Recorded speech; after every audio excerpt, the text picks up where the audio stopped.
We'll give YouTube a moment as usual, but I am Drew Badger, the founder of EnglishAnyone.com and the English Fluency Guide. Welcome to another live video on YouTube. Today we're going to be talking as usual about fluency, but I wanted to address a very important point where a lot of learners think they need to know more words in order to become better speakers. And while a larger vocabulary can help, often the people watching my videos, the people at my level, or not my level, but the people who are learning with me typically already know plenty of English, but they continue to learn more words because they think they need to know more.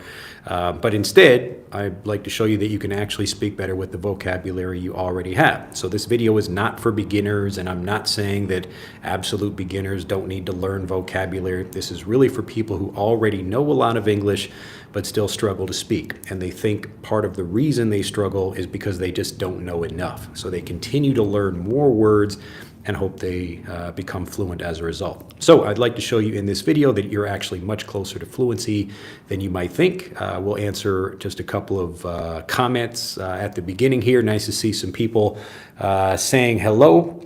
Nice to see everybody there. We've got ASMR Arabi over there. And Rola, nice to see you there. Renee, greetings from Brazil. And Sue Z. And Sharam, Yarrow, and Ali, nice to see you there. All right, let's get right into it. So I wanted to begin this video with a quick story. This is something that happened a few days ago. It is now cherry blossom season here in Japan. And if you don't know what that is, I can't really describe it perfectly. It's much better just to look up some pictures. But cherry blossom flowers are these beautiful pink flowers that come out typically at the end of March and the beginning of April here in Japan. And lots of people go out to parks or any public spaces where there are cherry blossom trees, and they sit under them and have hanami. So hana, like flower, and mi, like looking at flowers. So it's just like a kind of flower viewing party where you sit outside and just enjoy the view. So I went to a local park. There are actually a few local places where I live where there are lots of cherry blossoms, and I took my two daughters out just to see those. So we got some snacks and went to the park and enjoyed a lovely day. Now, interestingly, when we were coming back, I wanted to give them kind of an additional lesson, but we were walking back home and they were walking a little bit too close to the street. So here's the sidewalk. So the street is over here and the sidewalk is next to it, the sidewalk. So we were walking here and they were like a little bit too close, kind of playing near the side of the street. And I said, watch out. There's a lot of traffic today. So there is a lot of traffic.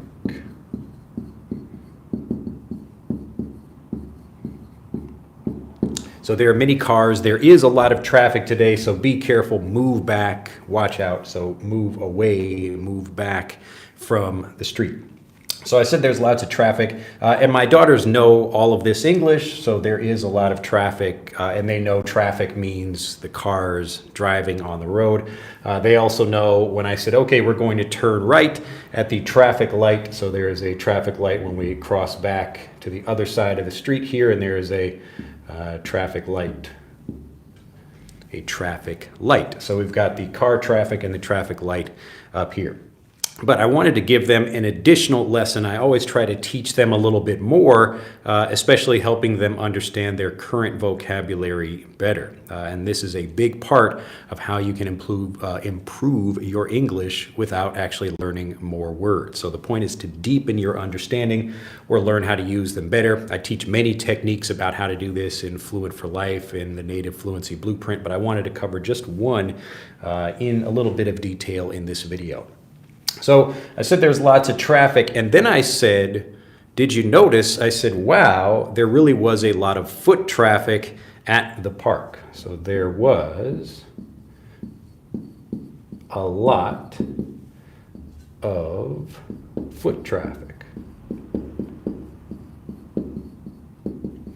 let's see that fits in there, at the park.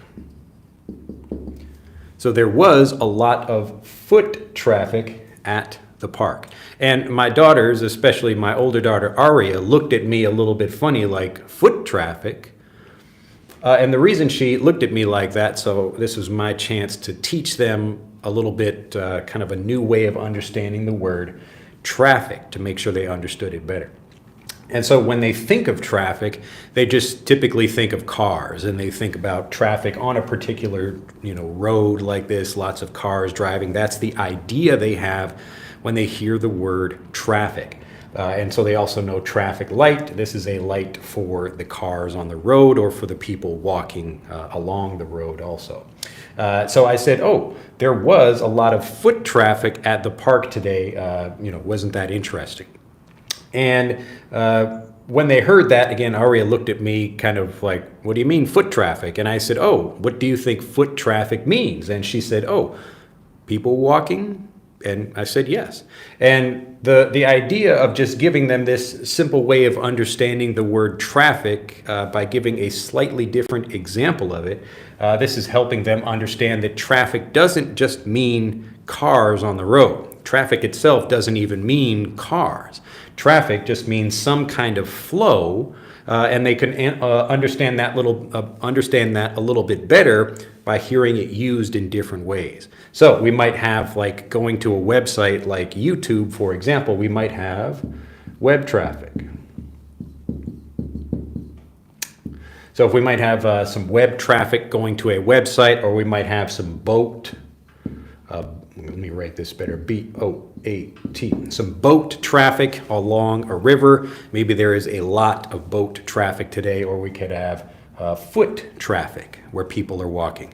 So you can imagine a place downtown in a city where many people are walking. There are lots of tourists, people coming to visit an area. Like yesterday, I was in Fukuoka, Japan, and many people were out, and it was interesting. There was a lot of foot traffic, especially around the park area. So lots of people, again, just like here in Nagasaki, people going to look at the cherry blossom flowers, lots of people there too, looking at cherry blossoms. And so again, when you hear these different examples, the first time a child learns the word traffic, and this is how when we learn words in a new language, we typically get one understanding and we have a very limited view or a limited understanding, not like a weak one, but it's just limited. So we could understand it more deeply if we got more examples. So instead of trying to give my daughters a whole bunch of new vocabulary, I often spend time helping them understand the words they already know at a deeper level, okay? So when they understand that, now they can think, oh, web traffic, like going on the internet, they might not know that well, or might not know that so well yet. They do know how to go online and use YouTube or whatever, but they get the idea, like boat traffic or foot traffic or any kind of traffic where we have a flow. So just like there could be a flow of cars here or a flow of people or a flow of boats or something like that, that's the idea for traffic. All right, so very simple, but again, this is an example of a word you probably already know, but many non-natives do not know foot traffic as an example.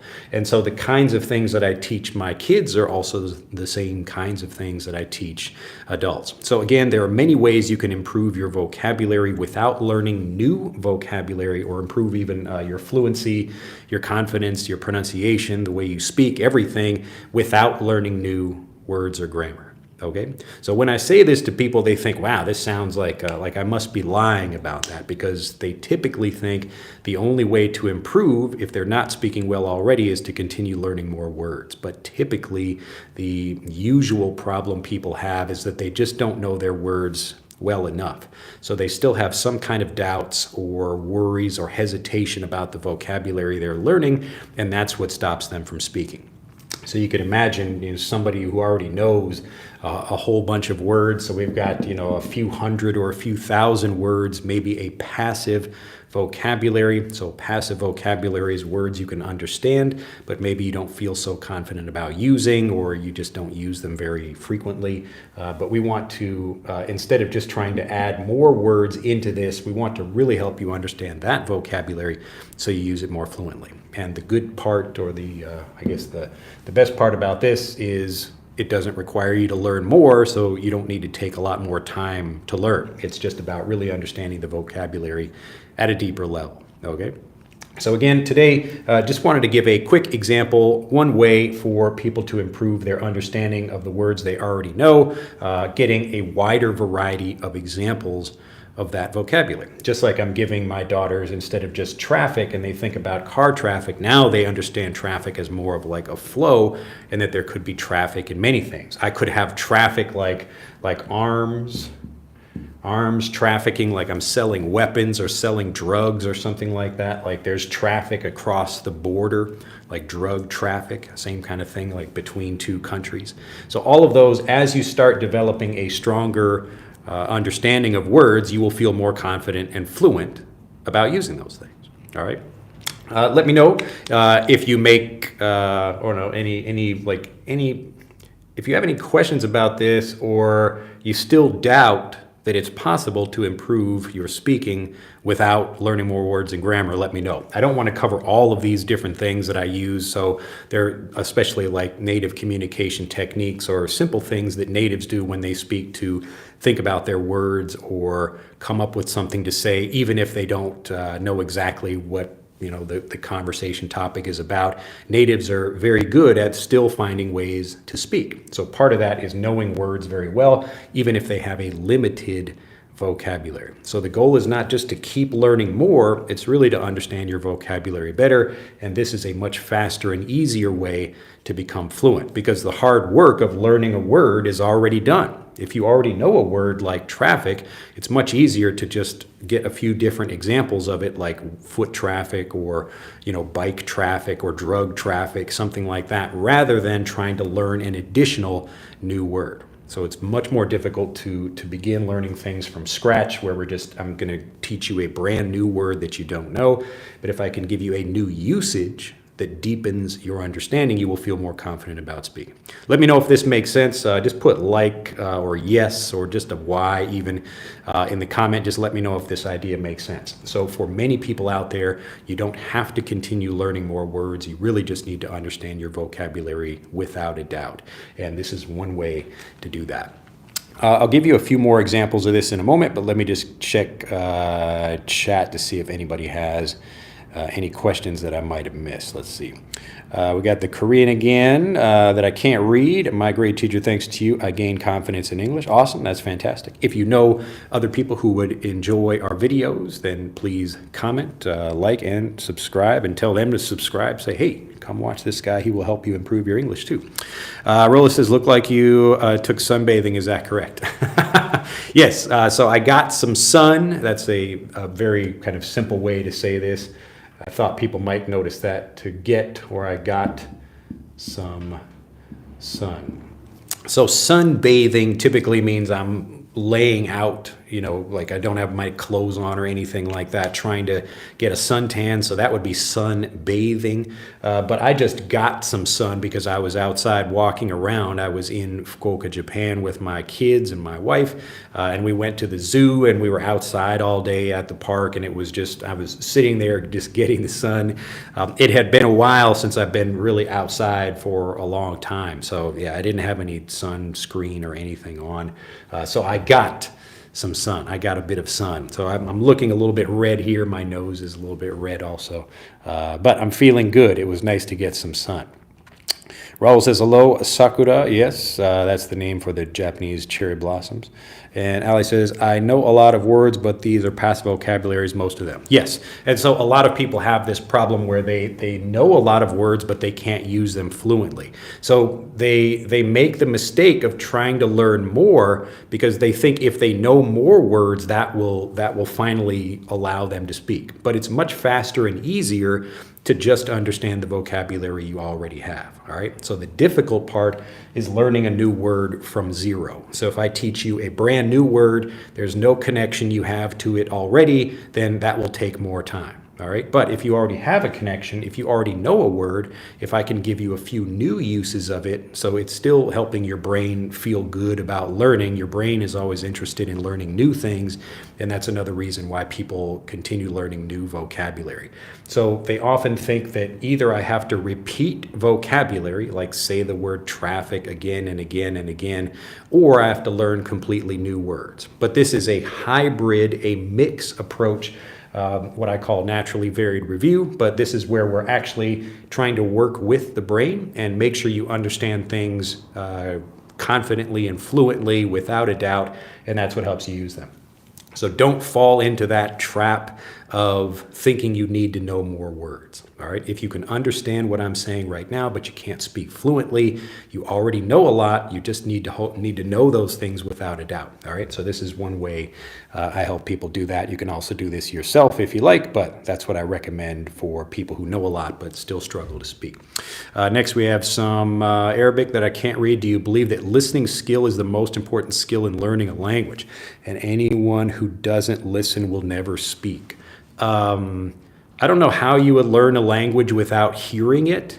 I could look at, like Egyptian, hieroglyphic characters on a wall or something, and if I can't hear anything, I'm not going to learn anyway. But I often repeat this to learners because they think they kind of get they get stuck on a particular way of getting fluent or a particular way of learning.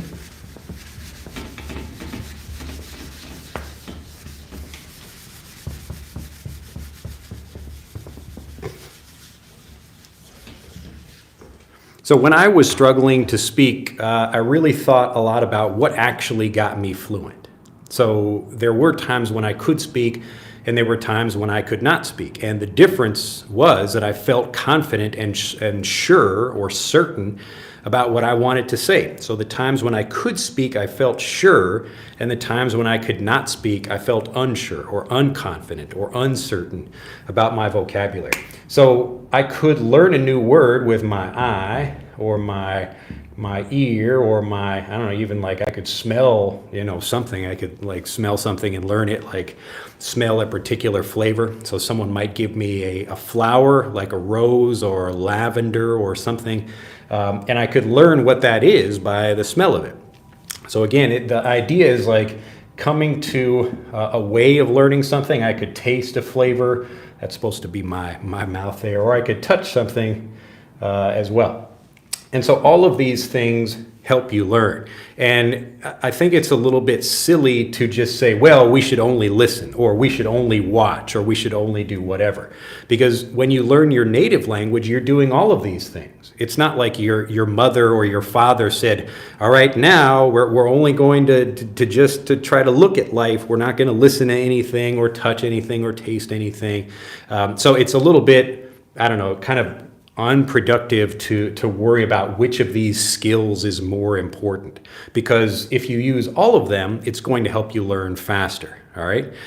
So the point here is not the particular skill like listening or watching or whatever. The point is over here, do you erase the doubt you have about something?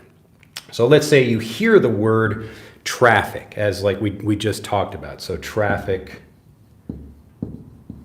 but you don't really understand what it means. So you hear the word, someone said traffic. Okay, I hear it. I recognize that. Maybe I could repeat that word, traffic, but I don't really understand what it means. And so in that case, like I could hear something, but there's a disconnect here. I don't actually know it. I don't understand it, so I can't use it, all right? So the point is not to listen to a word, it's to really understand a word. And listening could help with understanding or reading or writing or whatever. All of those things can help you improve. But don't worry about just listening to something. For me, as a language learner also, I'm not only listening, I try to like listen to things and watch things and read things and get as many different examples as I can. And it's those different examples that help me build my fluency, because the point again is not how I learn, it's do I eliminate the doubt or not. So most people, especially watching my videos, they will have a good level of passive vocabulary, but they will still struggle to speak. They will still be trying to learn more words and grammar. because they're just not eliminating the doubt. They still have doubts about usage or pronunciation or whatever. But as soon as you get those aha moments like, oh, now I get it, now I understand how something works, then you feel confident about using it, okay? So don't get stuck focusing on like a particular skill, like, well, my teacher said, you know, you should only read or only watch or only listen or whatever. Like, why would you do that? Why limit yourself to any one of these particular skills or kind of ways that you might get input? All right, get as many of them as you can. All right, if someone shows me a lavender plant or a rose or whatever, I could look at it, and that's part of the understanding of that flower, how it looks. But also the smell is very important. So I can smell a rose and know, oh, like I understand exactly how it works, or exactly what that flower is. So don't worry about particular skills and focus on like only listening or only, you know, reading books or only doing this or that. The point is, are you eliminating doubt or not? That's it. Because if you still have doubt when you speak, you will probably struggle to communicate. All right, hopefully that makes sense. Susie says, I always learn new words, but I still cannot speak comfortably and fluently. Yes, so again, this is that same idea. That's why I'm making this video for people. You don't have to continue learning more if you already know a lot but can't speak. The problem is not the size of your vocabulary, it's how well you know the words. Do you have doubt about those words or do you not? And so hopefully if you can think about the steps when we're learning new vocabulary. So if we begin with absolute zero, I teach you a new word where you don't know, I don't know, like anything at all. Like let's say I teach you the word sprig. Some people might not know what this is. I just thought of the word right now. This is a real word, but maybe you don't know this. So it's a completely new word for you. You hear the word, and you could try repeating the word. You could try maybe getting a translation or a definition of it, something like that. But again, I'm teaching you something from absolute zero if you don't know what the word is already. So the first thing is you have to just understand what the word means. Like you have to spend some time and some energy getting an example or something. People usually try to make this as short as possible by getting a translation of it, but that's actually bad for long-term speaking because it forces you to translate in your head. So we want to learn things in English or whatever the language is you're learning. はい。ごめん、今ちょっと録画してます。いいですか? Look at that. We already getting like an interruption here. You get to hear a little Japanese. So we get a word like すいません、動画閉まってないです。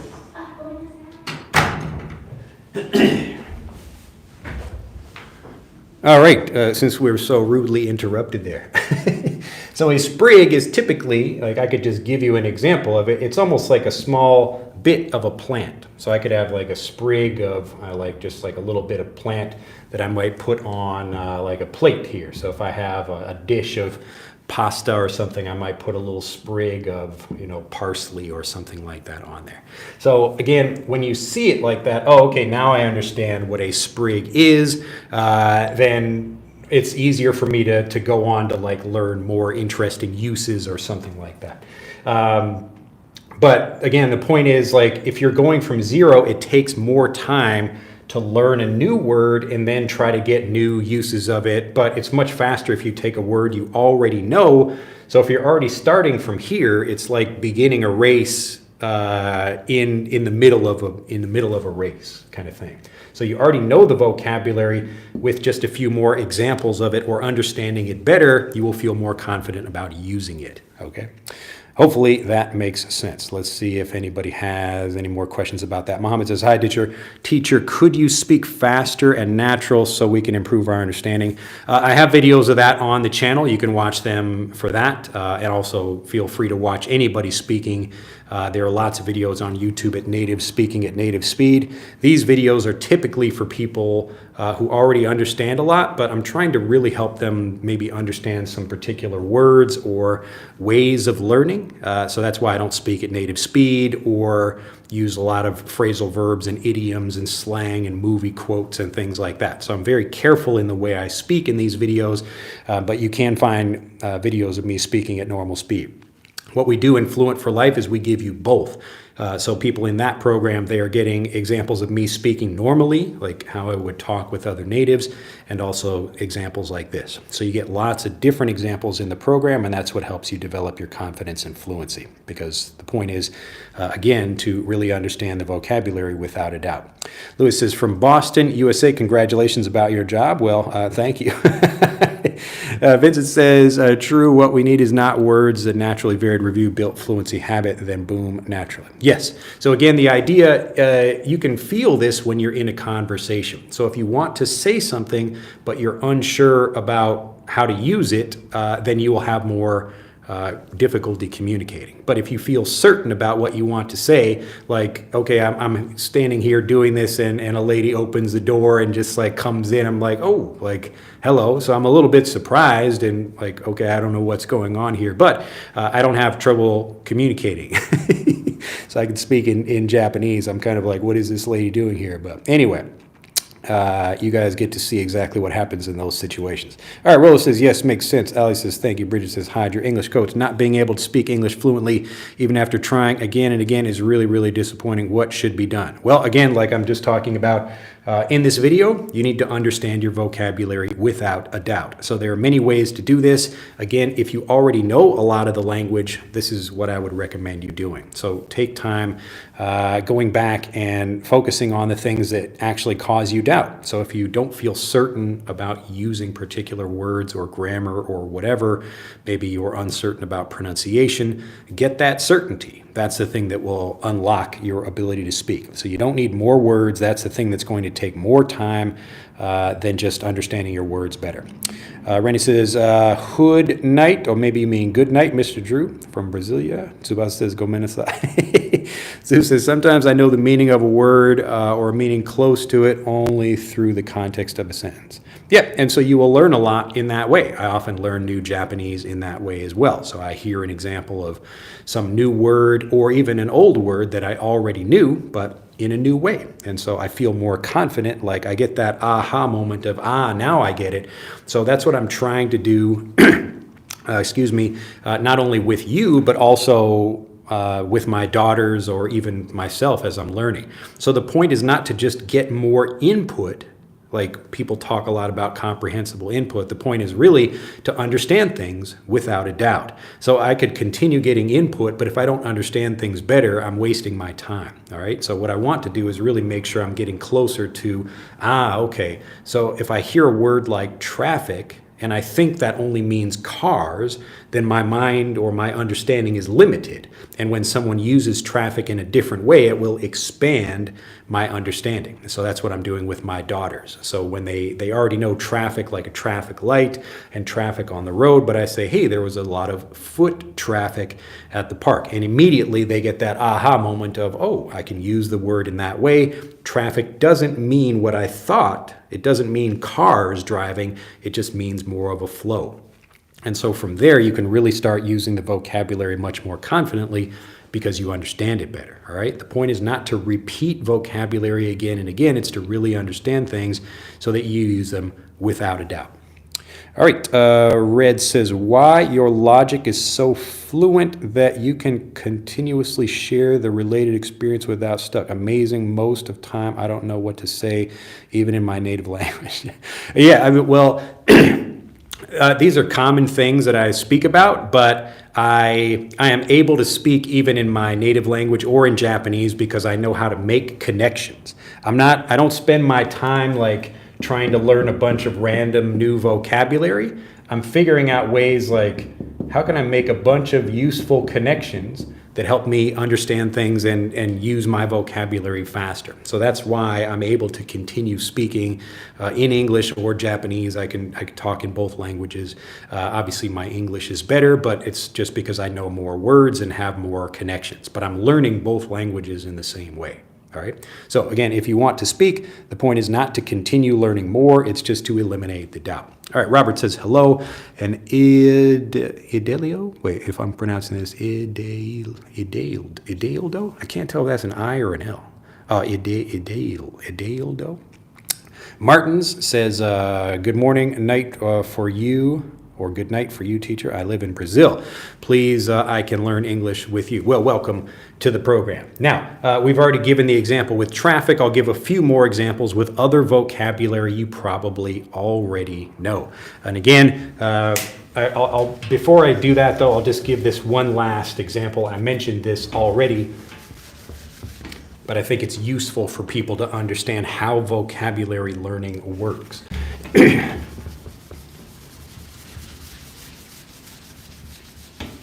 I think I talked about this in last week's video too, maybe. But there are basically three different kinds. 1, 2, and 3. So the first one is where we're learning new vocabulary. And often, like I gave the example earlier in this video, so you learn a new word like sprig. And again, this just means like a small piece of a plant, like a small branch with a few leaves on it, a sprig. So you learn that. And then when people are doing the vocabulary review, what they think they're doing is they're just repeating the word again and again. So I review it, maybe I have a flashcard and I have the word sprig on one side, and on the other side I have a translation or a definition of that word, however you do your flashcards if you do that. But it's the repetition here that people typically do.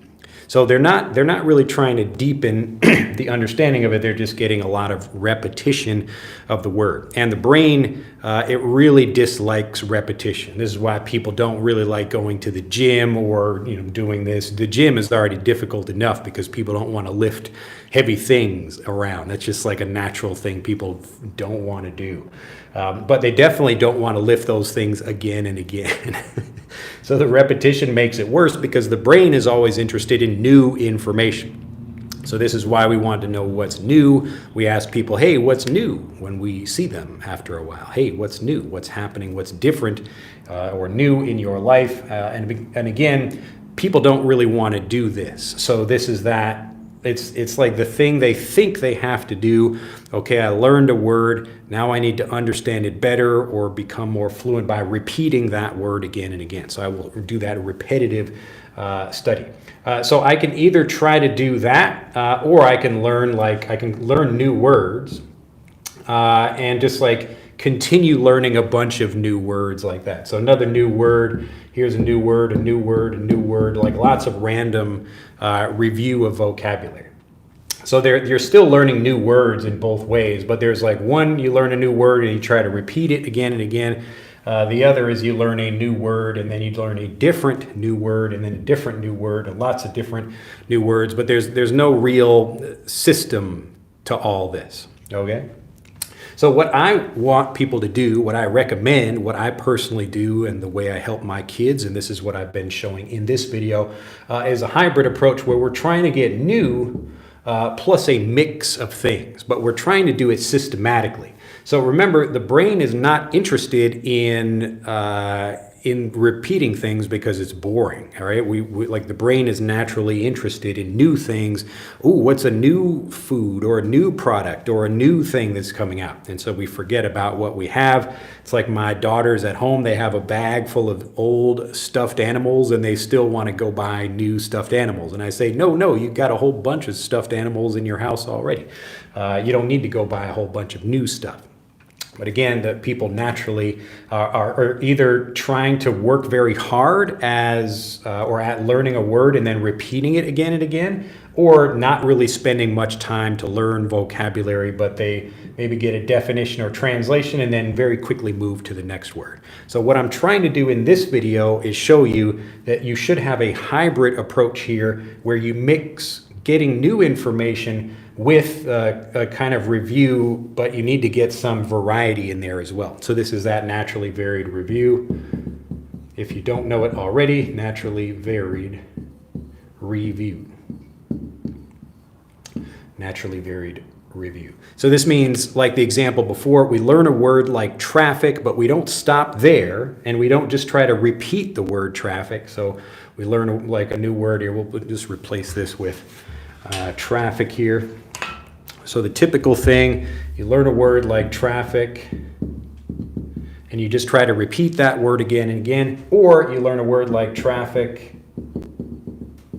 and you don't bother to repeat it at all. You just go on to a new word, and there's no real thought or system behind this. But with the naturally varied review, this is where we get things like web traffic,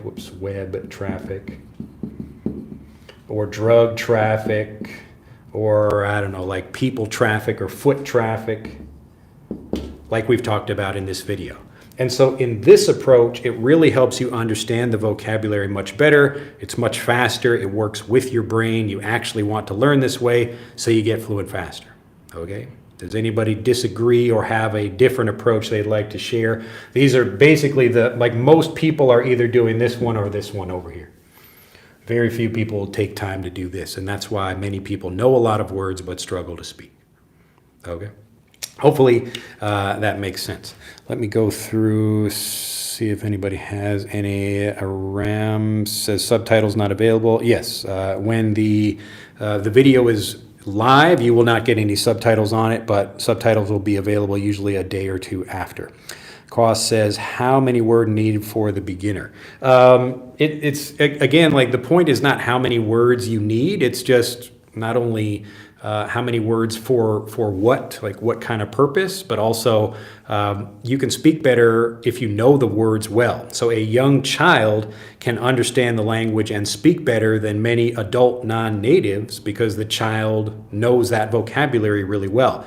So the child has a smaller vocabulary, they know fewer words than the adult, but they speak better because they know that vocabulary better. So don't worry about the number of words you need. The idea is, are you fluent or are you feeling confident and certain about the vocabulary you know? If you are not feeling confident and certain, then you should spend more time with that. So don't just take vocabulary and repeat it again. You want to give yourself new information that helps you understand that vocabulary better. That's why we need a mix of the new. So we're getting some kind of new information, but we're also doing it systematically where we understand things much better. Okay? So that's one of the biggest secrets there to developing fluency, especially if you already know a lot of words but can't speak. Let's see. Krisnovich says, hi teacher, I hope you're fine. Following from Congo. Thanks for helping us to improve our fluency. It's fine. Nice to see you there. Learn bit by bit. Hello, Mr. Andrew. It's nice to listen to you. I often hear learners say they need more vocabularies in order to speak English. I'd say no, but they'd argue. I really share your points of view. Yes. So this is, again, there's a natural desire for people to learn more. And I understand, like I like learning new vocabulary also, but it's a waste of time for me to just continue learning new words if I'm not fluent in the words I already know. So it's kind of like you have a machine that's like it's almost like a conveyor belt, like you would see in a factory or something like that. You know, it's one of those little. It's like a bridge or something. It's got wheels, so you got a package, and the packages are moving like this. And so what happens is, like people keep loading like new words onto this, but then they just kind of fall off the edge, and then you lose them after a while. So this is it's a lot of work for very little reward.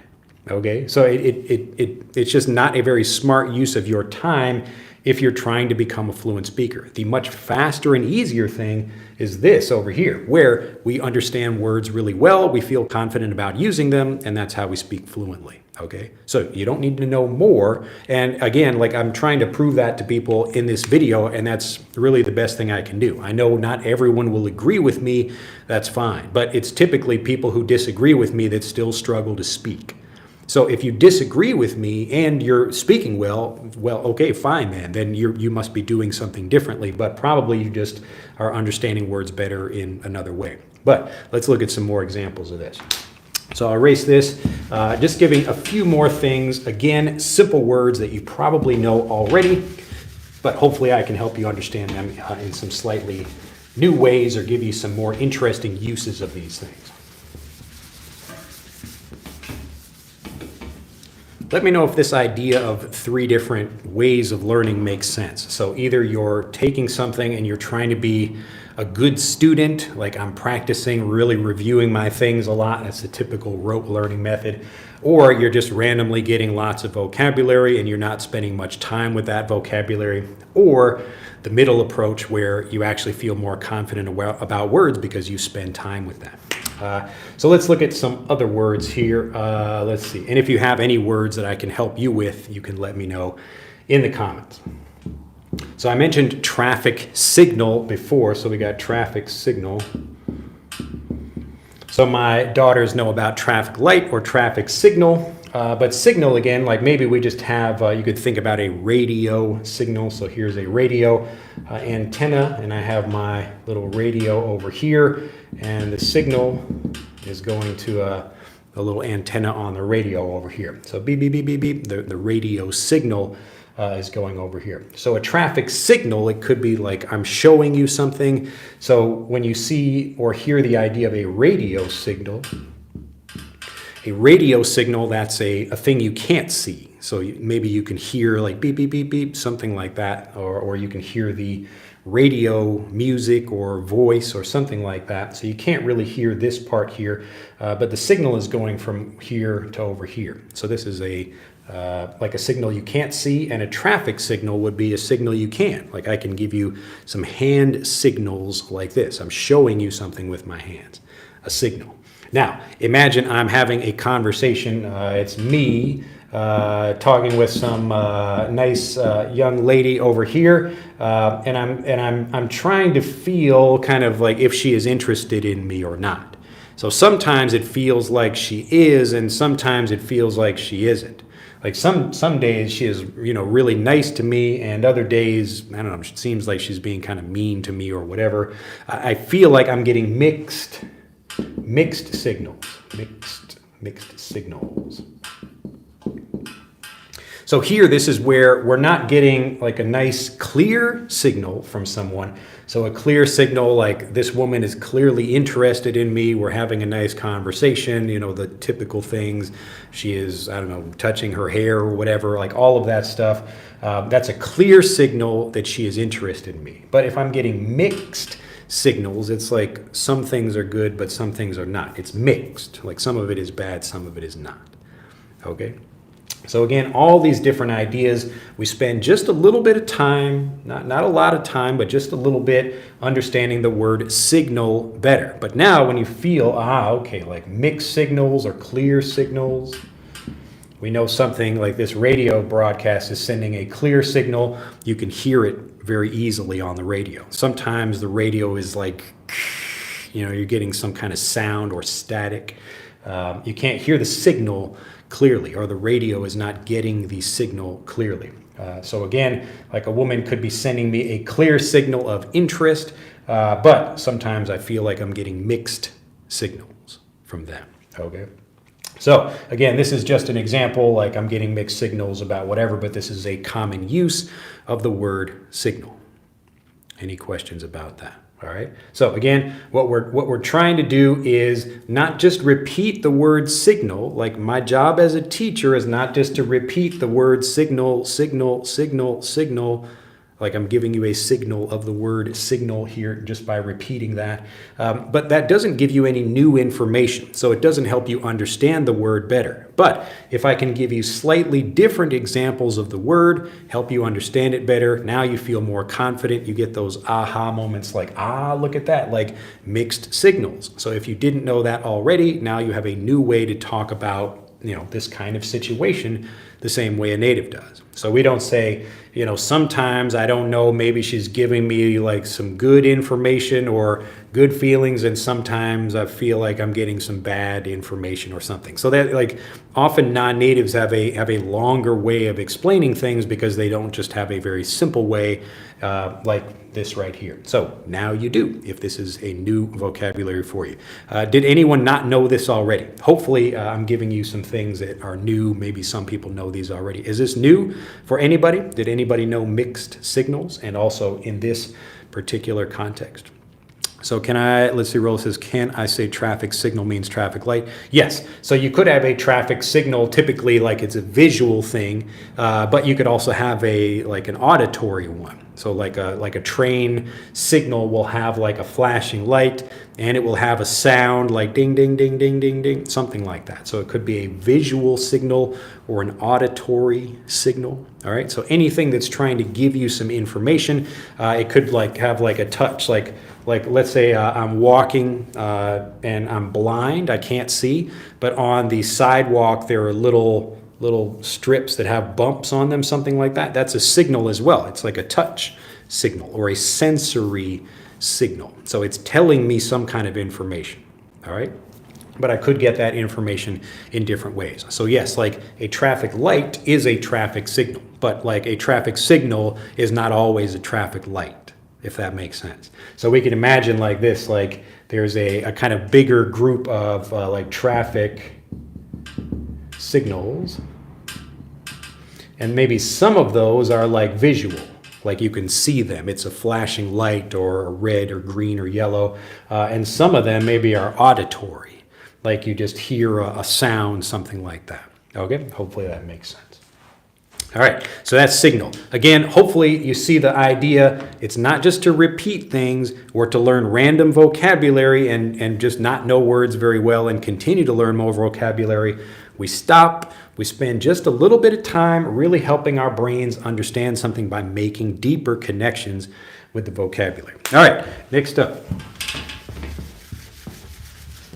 All right, I want you to post a comment right now. Let me know if this is helpful. Are these explanations helpful for you? Let me know. I don't want to, I know this vocabulary already, so I don't need to do this for my health or for my benefit, but hopefully this is letting you feel more confident about the vocabulary. Is it? Post in the comment, let me know. We'll go through another word here. What do we want to do? Let's see. Here we'll do cycle.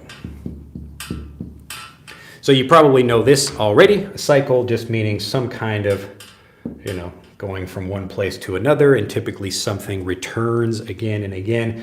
So my daughters, they learn bicycle or tricycle, and so they learn things like this where, okay, we have a circle, so a bicycle has 2 wheels, a tricycle has 3 wheels, usually, something like that. Here's a little seat there, and that's kind of a tricycle, I guess. So you pedal the little tricycle around, but it's got 1, 2, 3 wheels over there. And so my daughters, they start to learn, look at that. We have like a tricycle, or we have a triangle that's got 3 sides like that. And there's also a dinosaur called a triceratops, which has 3 horns. I'm going to draw this not so well, I guess, but kind of looks like that, triceratops. 1, 2, 3. So a triceratops. So in Japanese, this is like torikeretopus, but like, because they don't know why we use it that way. They just, instead of thinking of like a Japanese name for it or whatever, but it's triceratops because it's got 3 horns like that. Anyway, so you get different examples like this, and as my daughters hear more new examples, like a cycle of seasons, for example. So we could have like a seasonal cycle. Or I could have, even I'm washing my clothes, I could have a wash cycle and then a dry cycle. So again, the machine is going through some thing. It starts and then it stops again. And then we do the thing again. It starts and it stops again. Okay. So different cycles. I might have like, a biological cycle or whatever, like a life cycle. So the same thing, we begin like a little, like an egg is over here, and the egg hatches, and we have a baby bird, and then the baby bird becomes, bigger, becomes a bigger bird, and then it dies over here. That's a life cycle. All right, but as you get more examples, you really start to get a strong understanding of the word. Okay. Cycle. So some kind of circle, something is moving in this way. Typically it starts and repeats again, a cycle like that. All right.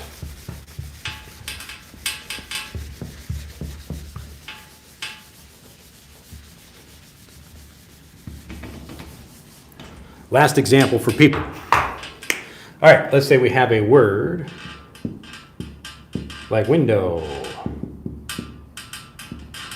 Another very simple word, you probably know this already, but again, the idea is not just to learn it very quickly, get a definition like in French or Japanese or German or whatever the language is. Okay, now I know window because I got a translation in my native language, or a basic definition like, look, there's a window, we can look through it, okay? The idea is to get more examples and a variety of them that really help us understand the word like a native. So, for example, like I could have a window like this where I can look out and, see some trees and birds and I don't know, like stuff outside, a regular window on your wall. But I could also have a browser window. So maybe you're looking at this on your phone or your desktop, whatever. But we call this a window as well. So a browser window. Or we could also have, like interestingly, we could have a window of time, or a time window, both of those, and that just means like an amount of space, like from 1 o'clock until 2 o'clock. So let's say someone asks me if I have time today to do an interview or to do something. I say, well, I have a window from 1 until 2. I have a window from 1 until 2. It just means there's some kind of opening there, but instead of a physical opening like this, it's a figurative opening of time. So I have a window from here until here, okay? Or I only have a limited window, so I only have a small amount of time to do something, a limited window. Does that make sense? All right, so we could have a window of time, we could have a window of opportunity.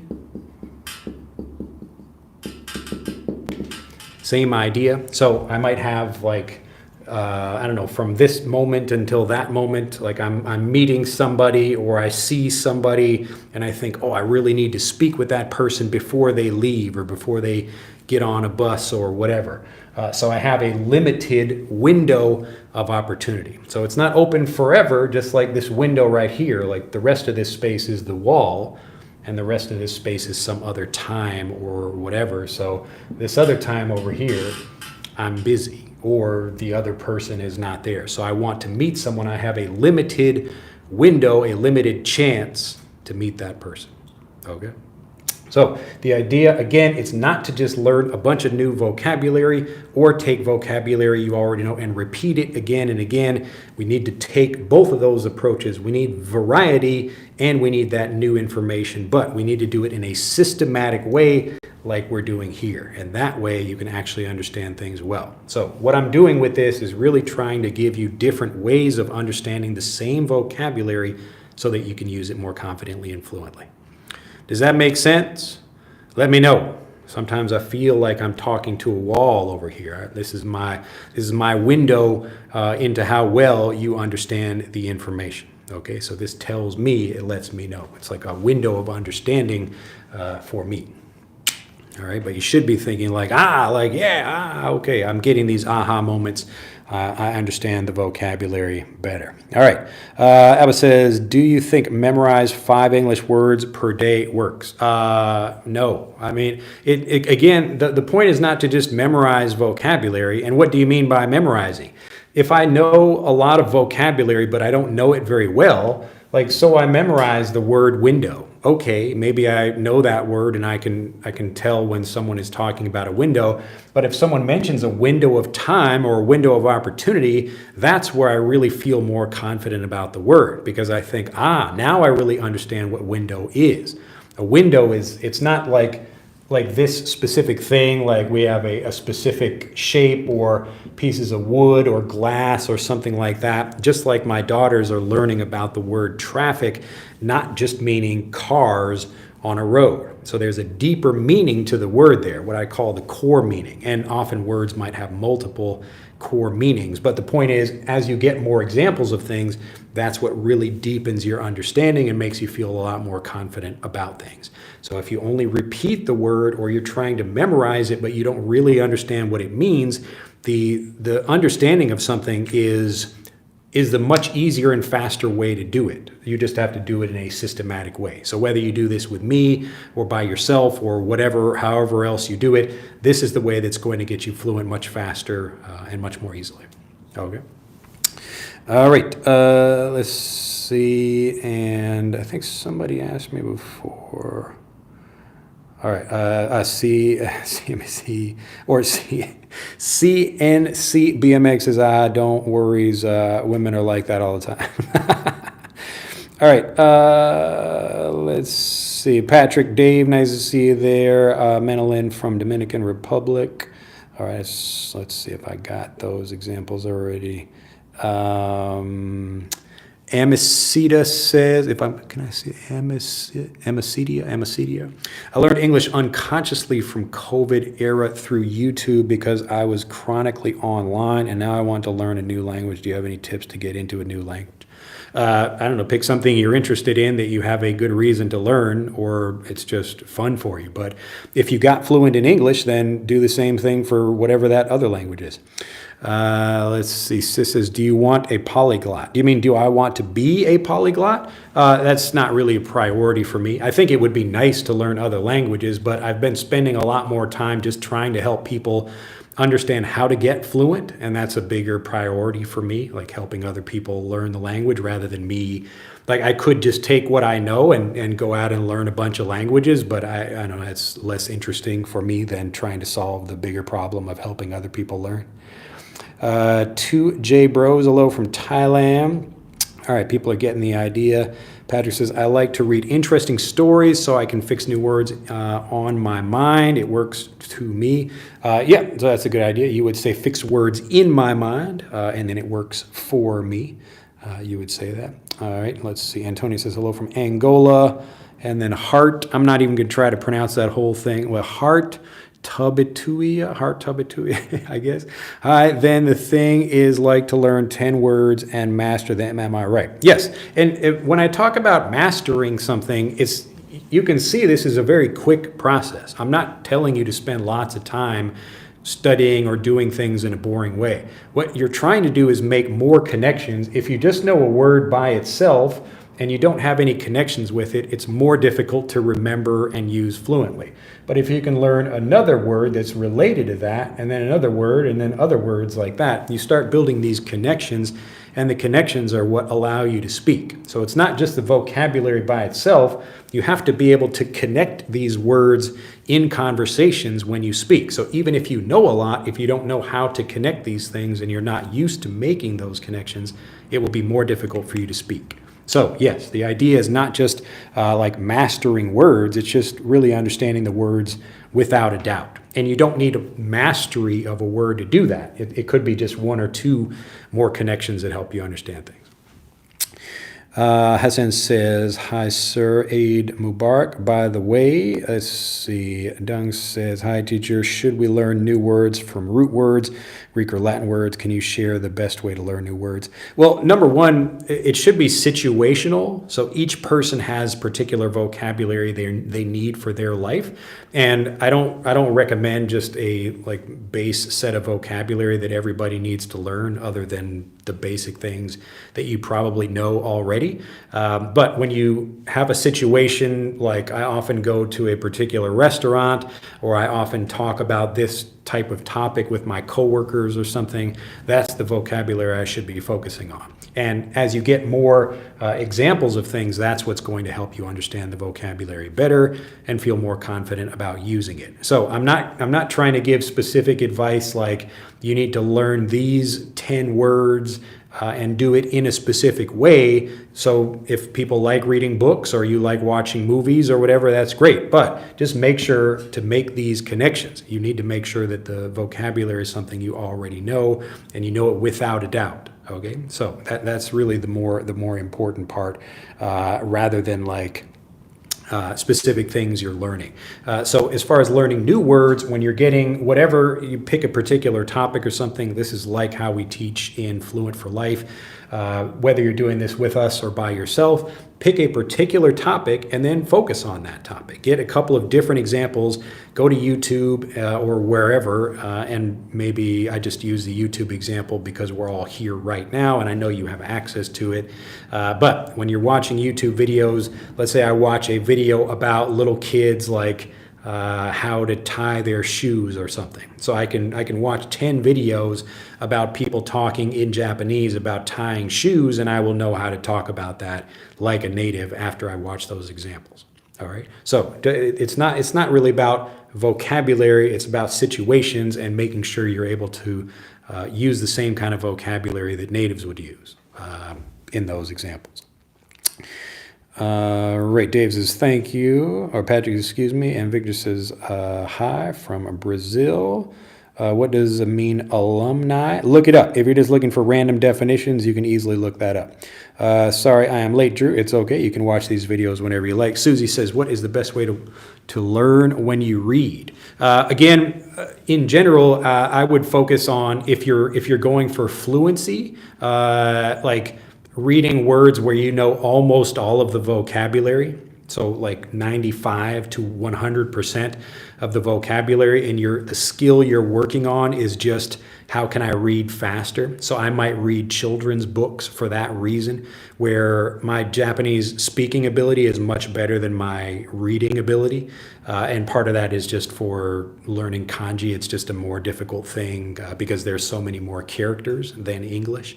But if I want to learn new vocabulary, then I should be reading something where I understand maybe 80 to 90% of it already, and that way I can learn new things in context. So if you're going for speed and just developing that skill of reading itself, then read easy things that you understand all the vocabulary and you don't get stuck at all thinking about words.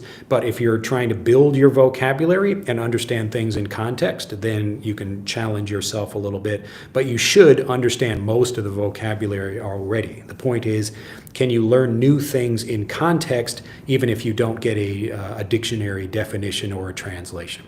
So that's how you can improve, like those two ways that you can learn if you're trying to learn with reading. And again, like that same kind of thing really would work with any way that you're getting new information.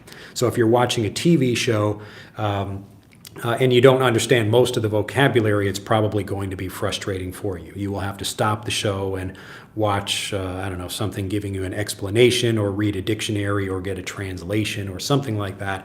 And that can be very frustrating for people. Let's see. And Alan says, I remember comes aha moment, zephyr, a mild breeze. Yeah. And so I made a video about that, just giving people different examples of that. That was a very quick video, but I'm glad you remember. Let's see. So Susie says, you understand the idea or to understand word by word? I don't know what you mean by word, but the way that natives learn vocabulary, like try to think about this as a native learner rather than a student.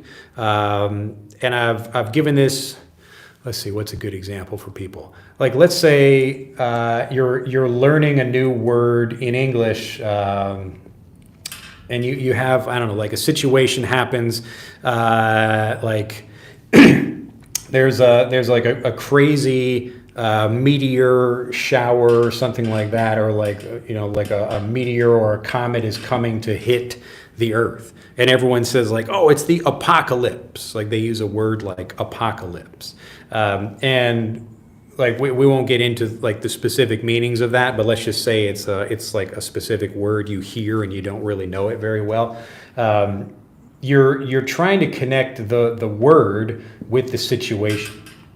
All right, so in this case, when people conversationally use the word apocalypse, it's like some crazy disaster is happening. So it's not about trying to take a word by itself, like I'm reading the dictionary and just getting a bunch of words and trying to remember them that way. I'm trying to connect a situation with some kind of vocabulary. So this is how you learn new things in your native language, whatever your native language is. So let's say your native language is Chinese, for example, or Portuguese or German or French. So I'm like, you would hear something as a child or an adult or whatever, and then you would be able to connect that word like, oh, like it's an apocalypse with that word apocalypse, okay? So the point is not to just randomly take words, like you wouldn't do that in your native language either, okay? So try to think about ways in which you get fluent in your native language and just apply that same way of learning to learning English. It's not like a completely different thing. And I think people get very, they get very, like, what's the way to think about it? Like they're overthinking the process of learning a second language because they think, oh, like it's a completely different language, and so I have to learn it in a completely different way. But it just creates more struggle and more frustration and a lot more headaches, that kind of thing. So here's another example from English. So let's say a young child learns the word money. So they hear this word again and again, and they make a connection between usually like some kind of physical, like we'll just use like American dollars or whatever. So something like that. They see money, it could be paper money or coins or something like that, and they make that connection. But as they get older, they start hearing more words that maybe they give them like a slightly more nuanced understanding. Like let's say they learn the word bill. So they learn that a bill is a kind of money, but it's only the paper money. So this is like coins over here. So a coin, like a physical round coin like that, you know. So a coin or paper money like that. So both of these things are money. But this is a bill, like a $100 bill, but we don't call this a bill, we call that a coin. So this is not a coin and this is not a bill over here. So again, the point is, as they're hearing new vocabulary, they might learn new ways to talk about things in more detailed ways, or they could also learn, like, you know, here's another word for money, like a kind of money called cash. So cash is like physical things. It could be money, like paper money, bills, or it could be coins also. Okay. So again, like you can think about this, like even people who have in their native language, they might learn various ways of explaining something. So I could take a word in English or a situation in English and describe it in different ways. Or 10 different native speakers could describe that same situation in different ways also. So all of this, I'm trying not to be confusing with it, but the point is, as you get more examples, usually in situations, that's better than trying to take words in a dictionary and memorize them. The goal is not to know a lot of vocabulary. The point is, in this situation, what do people say? Okay, so when I'm looking at people in Japan, like when something happens, when someone orders a drink in Japan, how do they do that? What are they saying here? I don't look in a dictionary for what is the example of, you know, like ordering a drink. I want to see actual people at a restaurant ordering things. And if I look at 10 different people ordering a drink, they're each going to say it like a little bit differently. Okay? Hopefully that makes sense. I'm really trying to make it clear. Don't make this complicated. Keep it simple. It's the same kinds of things you're doing in your native language. The nice thing is that we can just do it more systematically. So it's even faster than you would typically learn things in your native language. So especially for kids, people think that kids have a special aptitude for language learning. Part of that is because they don't have anything in their head already for particular words or situations, and they're younger, and the brain works well or whatever, I guess. But adults have advantages also, and one of those advantages is the ability to learn systematically. So I can take a word like examples for many years later. So when they're 2 years old or 3 years old, they learn the word window. But they maybe, when they're 7 or 8 years old, they learn something like window of time or a window of opportunity, all right? But as an adult learner, you can learn all of that stuff at the same time and get fluent much faster because you understand things much more easily that way, all right? So it's about making the connections and doing that quickly. There are many ways you can do this, but typically it's just connecting a situation with some kind of vocabulary. Not just learning translations or getting a list of definitions like you would find in a dictionary, all right? It's typically more difficult for you to remember because it's less emotional, you can't see things, you're not using all of your senses. So if I see a word like window in a dictionary and just think, okay, like a window, and I get a definition of it, that's okay, but it's going to be much stronger if I see oh no, someone threw a brick, a little brick like that and broke through, broke the window.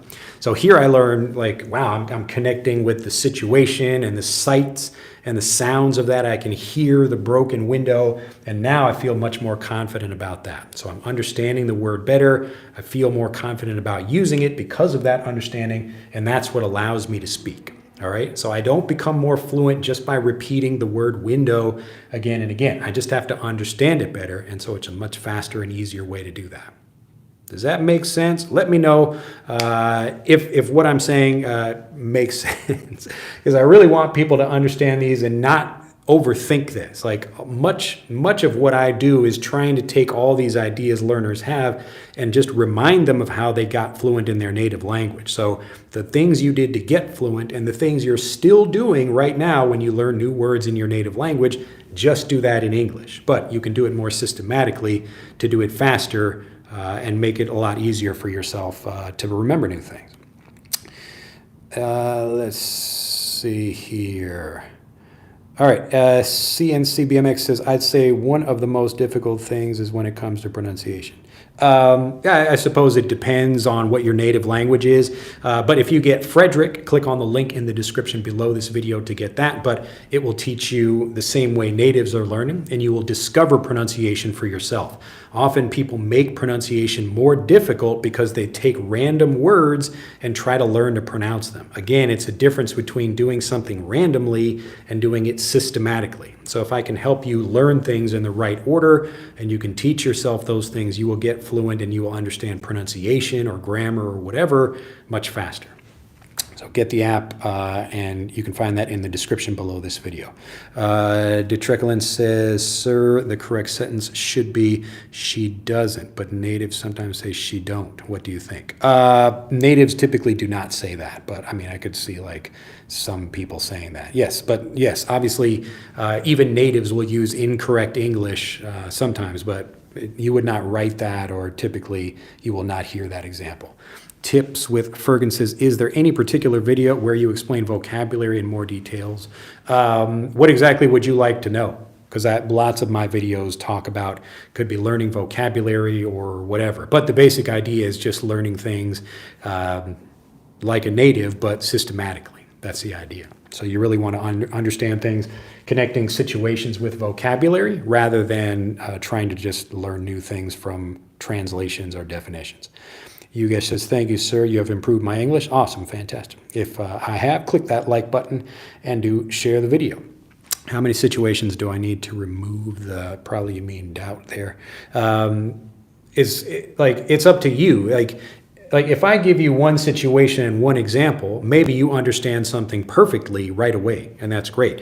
But other times you might need a few more examples, but it's usually a personal thing. So one person might need 2 or 3 examples. Maybe me, I'm a slower learner and I need to get some examples. I'm just like, I just still don't get it. But maybe after the 10th example, I finally understand something. Okay, so keep with it. The process works guaranteed because that's how the brain understands things.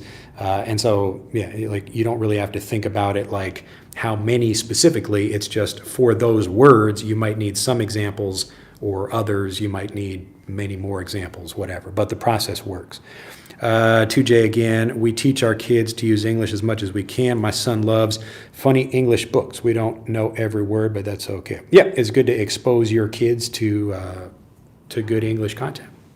So have them watch, videos. Like if you have them, let's say your child watches or reads a book, whatever that book is. If you can also find some YouTube videos about that, like the story of the 3 little pigs, for example. So you could read that, and you could also watch a video of that, and that understanding together will make it even easier for them to improve.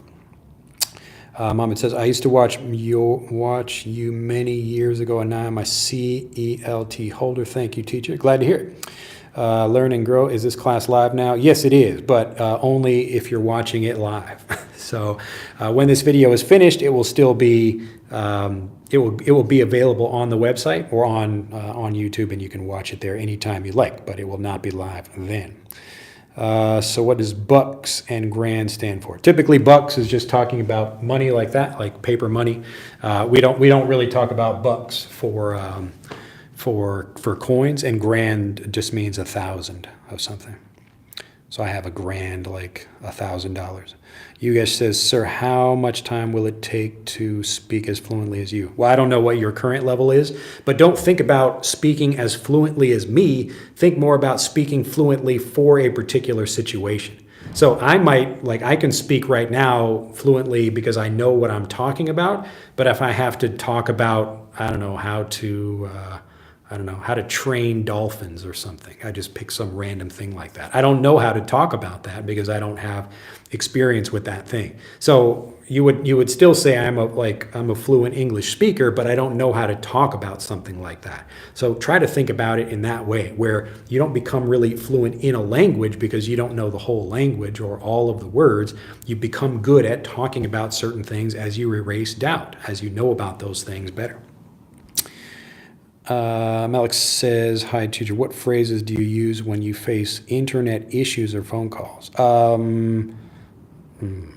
don't know. Face internet issues. I say, damn. Like, so, I don't know. I mean, you can Google something like that if you're looking for specific things, but there are probably also on YouTube specific videos about that will like teach you about specific phrasing. But remember, the point is not just to like look at phrases out of context. Like watch a show like The Office and see how they describe things. So they're in an office and they have problems or whatever, and see what vocabulary they use. So again, connect the situation with the vocabulary, not trying to learn it just like by itself in a vacuum or something like that. Susie says, thank you for the explanation. C is again back there. Isn't that meaning a list of vocabularies in certain contexts, such as things in hospital or things in one's personal room, can cutting time and build connection? Yeah, like try not to think about it like I'm in a room right now and I see a chair and a table and a marker and other things like that. The point is not just to take a bunch of random things and try to remember them, like I'm forcing myself to remember a list of vocabulary. The important thing is really to take things and give them meaning and connection so you understand them well. And this is why we learn best through stories. So rather than taking a list of words, I'm actually having a story where I tell this thing and this thing happens and then that thing happened.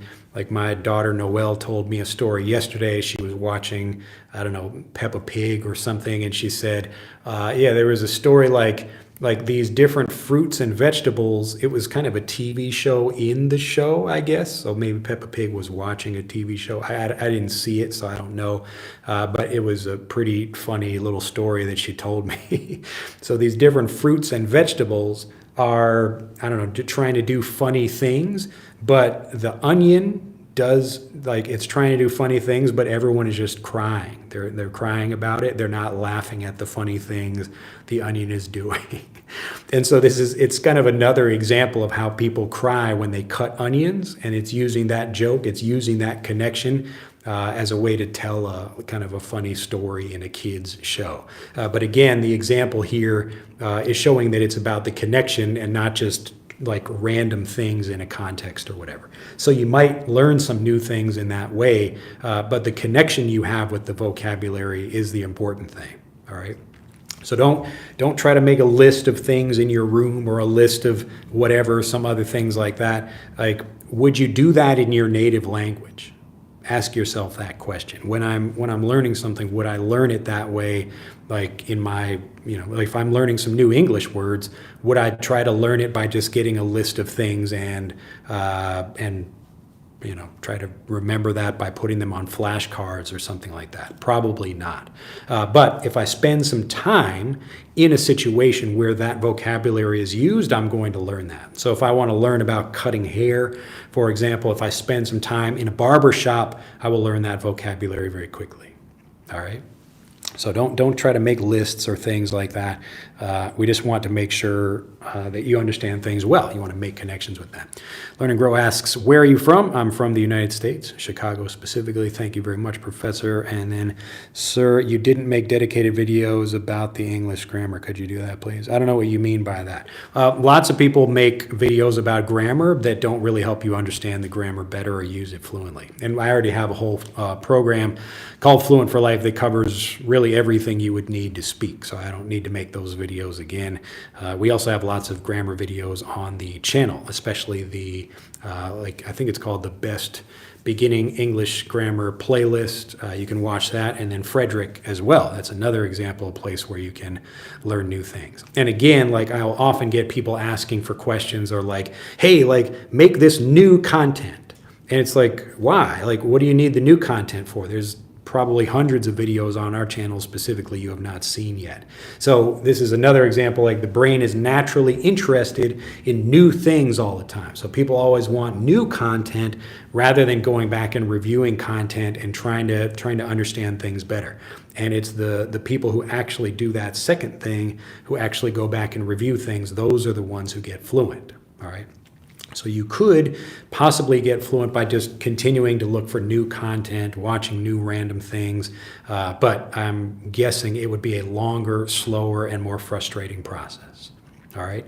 Well, that should do it for me today. It looks like we've gotten to the end of comments, but remember, your brain will kind of like trap you into looking for new stuff. Don't fall into that trap. If you want to become fluent, there's a much faster and easier way. It's just eliminating the doubt about the vocabulary you already have. You are not a beginner if you are watching my videos, or maybe I suppose you could be, but they might be frustrating for you if you are. But the important thing is knowing the vocabulary well without a doubt. So not just understanding it, but I mean without a doubt, like you know something and you would feel very confident about using it. Next live class should be probably this time next week, so 7 days from now. All right, well, just to give a quick wrap up, the point is not to just learn random vocabulary. It is possible to improve your spoken English with the vocabulary you already know. This is the kind of thing we do in the Native Fluency Blueprint, Fluent for Life, also Frederick as well. But again, the point, like this is just one way that you can do that. There are many more ways that we teach, but I wanted to just focus on this one where there's a lot more potential, a lot more you can unlock with the vocabulary you already know, rather than just trying to learn new words or grammar. All right, so it is possible to speak better. Don't let anyone tell you different, and I've just proven it for you right now. Let's see here. Koss says, are you teaching from Japan? Yes.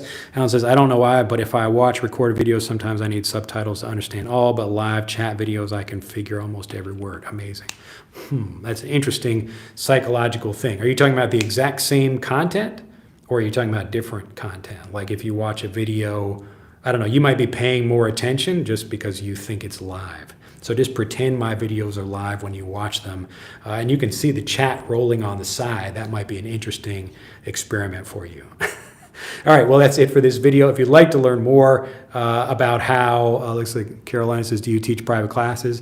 No, the reason we don't teach private classes is because they're not really going to help you improve your speaking very much. I know people think that they will, but really the truth is if you need to communicate better, you really need exposure to lots of different teachers. So not just one teacher who can help you understand things, you really need exposure to many. So if your goal is to get fluent faster, we actually show you how to do this in Fluent for Life.